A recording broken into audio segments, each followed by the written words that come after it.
शिक्षकांच्या व शाळेच्या संदर्भात शासन योग्य निर्णय घेऊन त्याची अंमलबजावणी करावी यासह इतर मागण्यांसाठी सर्व शिक्षक संघटनांनी दिनांक 25 सप्टेंबर 2024ला परभणी जिल्हाधिकारी कार्यालयावर महामोर्चा काढण्यात आला होता। एकंदरीत 17 शिक्षक संघटना या मोर्चात सामील झाल्या होत्या। यात प्रामुख्याने जुनी पेन्शन योजना लागू करावी, विद्यार्थ्यांना वेळेवर गणवेश देण्यात यावा, शिक्षकांना अशैक्षणिक कामे लावण्यात येऊ नये, जिल्हा परिषद शाळांना भौतिक सुविधा मिळायला पाहिजे, खाजगी शाळेतील रिक्त पदांना मंजुरी देण्यात यावी, अशा एकूण 20 मागण्या या आक्रोश मोर्चाच्या माध्यमातून जिल्हाधिकारी यांना शिक्षक समन्वय समितीच्या शिष्टमंडळाच्या वतीने देण्यात आल्या। महाआक्रोश मोर्चामध्ये मोठ्या संख्येने शिक्षकांनी आपली उपस्थिती दर्शवली होती। परभणी येथे परभणी जिल्ह्यातील आम्ही सर्व शिक्षक संघटनांचे सर्व पदाधिकाऱ्यांनी एकत्र येऊन सगळ्या विचारांच्या संघटना एकत्र येऊन आम्ही शिक्षकांचे प्रश्न मांडण्यासाठी आज आक्रोश मोर्चाचं आयोजन केलं होतं।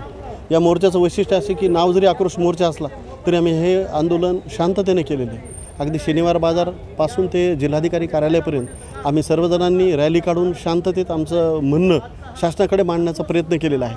आज शिक्षक हा वर्गावर जाण्यापासून वंचित राहतोय। आज आम्हाला मुलांना शिकू दिल्या जात नाही। शासनाने एवढी अशैक्षणिक कामे आम्हाला लावलेली आहेत की आम्हाला वर्गावर जायला वेळ मिळत नाही, मुलांना शिकवण्यासाठी वेळ मिळत नाही। BLOची कामं आहेत, जनगणनेची कामं आहेत, आता इलेक्शनचे कामं आहेत, असे अनेक कामं आम्हाला लावल्यामुळं आम्हाला काम करता येत नाही आहे। दुसरी महत्त्वाची गोष्ट आमचा टप्पा अनुदानाचा विषय आहे। आज आमचे हजारो शिक्षक बांधव ह्या पगारापासून वंचित आहेत। कोणी 20%वर, कोणी 40%वर काम करतं आहे। त्यांना 100% पगार सुरू करण्यात यावा ही सुद्धा आमची मागणी आहे या ठिकाणी।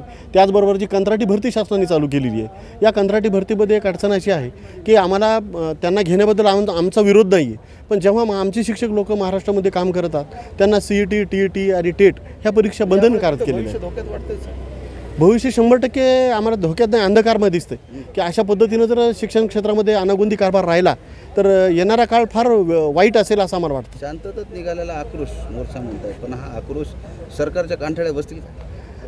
निश्चितच हे आज शांततेचं वादळ होतं, पण मी असं म्हणेल की जसं हे शांततेचं वादळ होतं हे वादळापूर्वीची शांतता म्हणायला हरकत नाही। भविष्यात असेल वाटचाल आम्ही शिक्षक आहेत, आम्ही मोर्चा आंदोलन काढून आमचं सनदशीर मार्गानेच आमचं म्हणणं मांडू शकतो। जाळपोळ करणं, रस्त्यावर येणं हा आमचा पिंड नाही आहे आणि आम्ही ते न करण्याचं वर्गामध्ये मुलांना शिकवतो।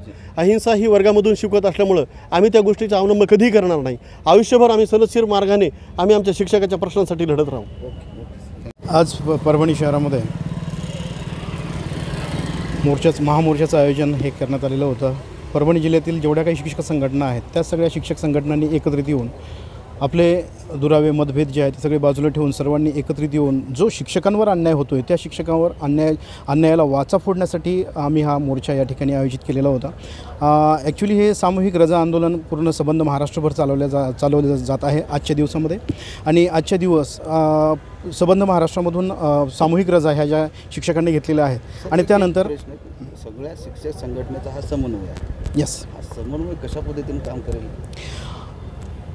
शिक्षक या एका घटकावर सरकार ज्या पद्धतीने आसूड ओढतं आहे, विविध प्रकारची GR काढते आणि अतिशय शिक्षकांना वर्गावर जाण्यापासून देखील रोखण्याचं काम हे विविध उपक्रमांच्या माध्यमातून होत असतं, विविध सरकारच्या ध्येय धोरणांच्या माध्यमातून होत असतं। विशेष म्हणजे याच्यामध्ये वाडी वस्ती तांड्यावरची ज्या शाळा आहेत किंवा त्या GRचा विरोध करण्यासाठी आम्ही सगळ्या शिक्षक संघटना ज्या आहेत त्या एकत्रित आलेल्या आहोत या ठिकाणी। महाराष्ट्रामध्ये संपूर्ण महाराष्ट्रामध्ये आज सर्व शिक्षक संघटनांच्या वतीने, सर्व शिक्षक संघटना समन्वयाच्या वतीने प्रत्येक जिल्ह्यामध्ये जिल्हाधिकारी कार्यालयावर या ठिकाणी मोर्चा काढण्यात आलेला आहे। याचं कारण असं आहे की शासनाने 15 मार्च 2024 रोजी चुकीचा संच मान्यतेचा GR काढलेला आहे। त्याचबरोबर 5 सप्टेंबर या शिक्षक दिनाच्या निमित्तानं शिक्षकांचा सन्मान करण्याऐवजी शिक्षकांच्या 20 पटाच्या आतील शाळा बंद करण्याचा जो निर्णय शासनाने घेतलेला होता, अशा अनेक मागण्यासह जुनी पेन्शन योजना असेल अशा अनेक मागण्यासह संबंध महाराष्ट्रामध्ये आज प्रत्येक जिल्हाधिकारी कार्यालयावर सर्व शिक्षक संघटना समन्वयाच्या वतीने आज आम्ही मोर्चाचं आंदोलन करण्यात आलेलं आहे। घेऊन जर आमच्या मागण्या मान्य केल्या नाहीत तर पुढील दिशा यानंतर राज्य कार्यकारिणीच्या वतीनं आणि राज्य शिक्षक समन्वयाच्या वतीनं पुढील आंदोलनाची दिशा ठरवण्यात येईल।